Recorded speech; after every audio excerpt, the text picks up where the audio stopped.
Hello friends, আশা করি সবাই ভালো আছেন। যে অনলাইন টেকনিক্সের পক্ষ থেকে আপনাদের সবাইকে স্বাগতম।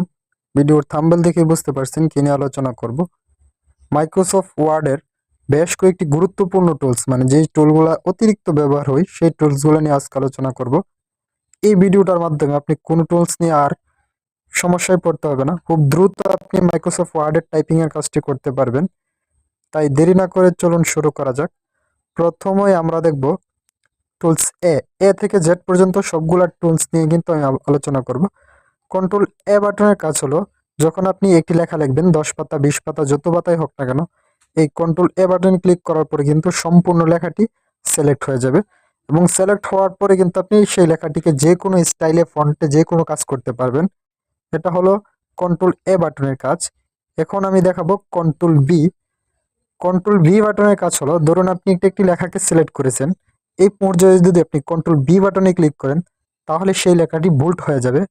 আপনি যত পেজে লেখা সিলেক্ট করেন না কেন, কন্ট্রোল বি বাটনে ক্লিক করার পরে কিন্তু সেটা বোল্ড হয়ে যাবে। অথবা লিখতেছেন কন্ট্রোল বি বাটনে প্রেস করে, তখনও সেটা বোল্ড হয়ে যাবে। এটা হলো কন্ট্রোল বি এর কাজ। এই পর্যায়ে আমি দেখাবো কন্ট্রোল সি এর কাজ। কন্ট্রোল সি মানে কপি। আপনি যতটুকু সিলেক্ট করবেন অথবা যতটি পেজ আপনি সিলেক্ট করবেন সেটা কপি করতে পারবেন।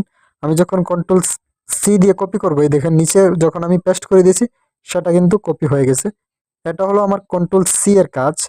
কন্ট্রোল সি দিয়ে আপনি যে কোনো লেখাকে কপি করতে পারবেন। এখন কন্ট্রোল ই, এটি একটি গুরুত্বপূর্ণ টুলস।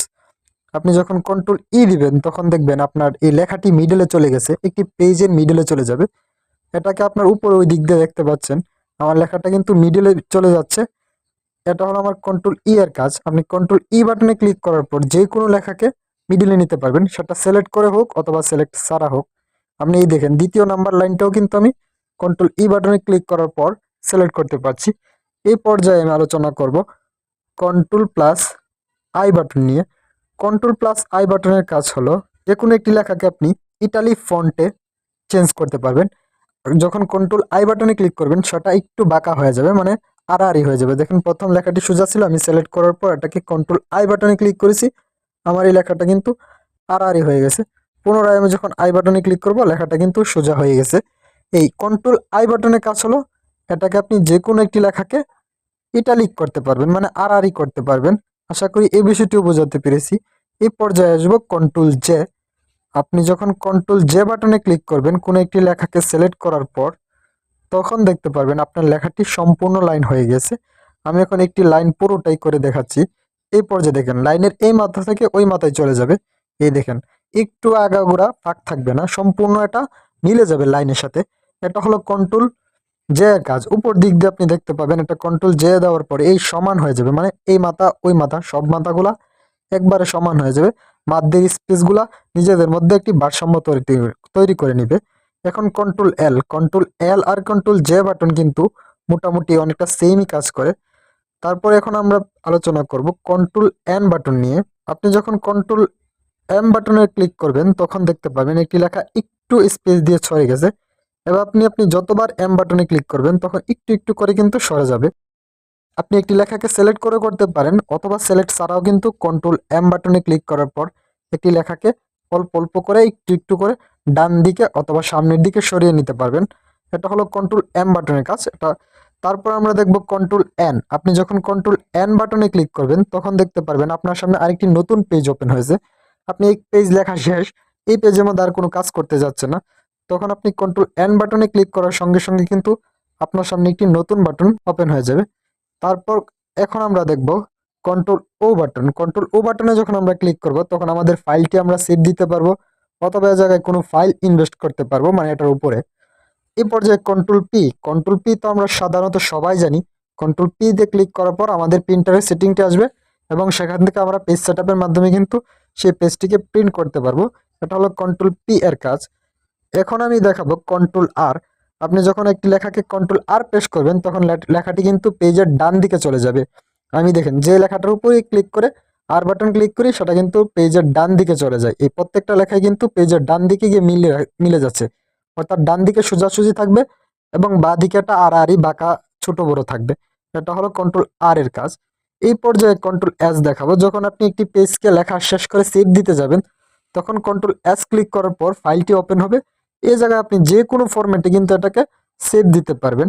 কন্ট্রোল এস এর মানে হলো সেভ করা। তারপর দেব কন্ট্রোল টি। কন্ট্রোল টি এর কাজ হলো প্রথমে একটি লাইনকে আপনি ঠিক রেখে বাকি নিচে যতটি লাইন লিখবেন সবগুলা লাইন একটু সরে যাবে, অর্থাৎ টি যেরকম আকৃতি সেরকম আকৃত হয়ে একটু ডান দিকে চলে যাবে। আমি প্রথম 10টা লাইনকে যদি লিখি, লেখার পর আমি প্রথম লাইনটাকে একটু বাঁ দিকে রাখতে চাই এবং সবগুলা লাইনকে, নিচের 9টা লাইনকে কিন্তু আমি একটু ডান দিকে নিয়ে যেতে চাই।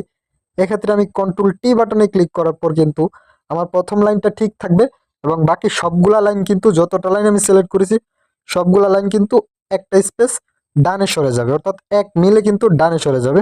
এটা হলো কন্ট্রোল টি এর কাজ। আশা করি কন্ট্রোল টিটাও আপনি বুঝে গেছেন। এই পর্যায়ে আমি আলোচনা করব কন্ট্রোল ইউ নিয়ে। কন্ট্রোল ইউ বাটনে যখন আপনি ক্লিক করবেন তখন একটি লেখার নিচ দিক থেকে একটি আন্ডারলাইন চলে আসবে। আপনি যে কোনো লেখাকে যদি আন্ডারলাইন করে লিখতে চান তাহলে কন্ট্রোল ইউ বাটনে ক্লিক করার পর এই যে দেখতে পাচ্ছেন আমার নিচ দিকে কিন্তু একটি আন্ডারলাইন চলে এসেছে।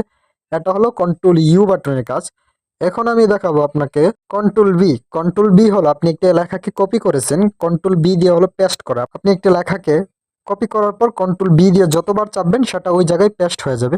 আপনি এভাবে যে কোনো কিছুকে কন্ট্রোল বি এর মাধ্যমে কিন্তু পেস্ট করতে পারবেন। এই পর্যায়ে আমি দেখাবো কন্ট্রোল এক্স। কন্ট্রোল এক্স দিয়ে যখন আপনি একটি লেখাকে সিলেক্ট করার পর কন্ট্রোল এক্স ক্লিক করবেন তখন সেই লেখাটি ডিলিট হয়ে যাবে। আবার যদি কন্ট্রোল জেড ক্লিক করেন সেটা কিন্তু ফিরে আসবে। কন্ট্রোল এক্স দিয়ে একটি লেখাকে কাটা এবং কন্ট্রোল জেড দিয়ে সেটাকে আবার ফিরিয়ে আনা, অর্থাৎ আন্ডু করা।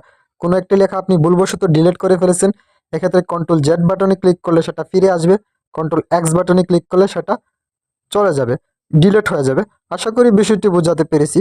যদি কোনো প্রশ্ন থাকে তাহলে কমেন্ট করে জানাবেন। আপনার প্রয়োজনীয় রিলেটেড বিভিন্ন ধরনের ভিডিও আমি আমার চ্যানেলে আপলোড করে রেখেছি, তাই আমার চ্যানেলটি ঘুরে আসার জন্য অনুরোধ রইল। সম্পূর্ণ ভিডিওটি দেখার জন্য আপনাকে অনেক ধন্যবাদ।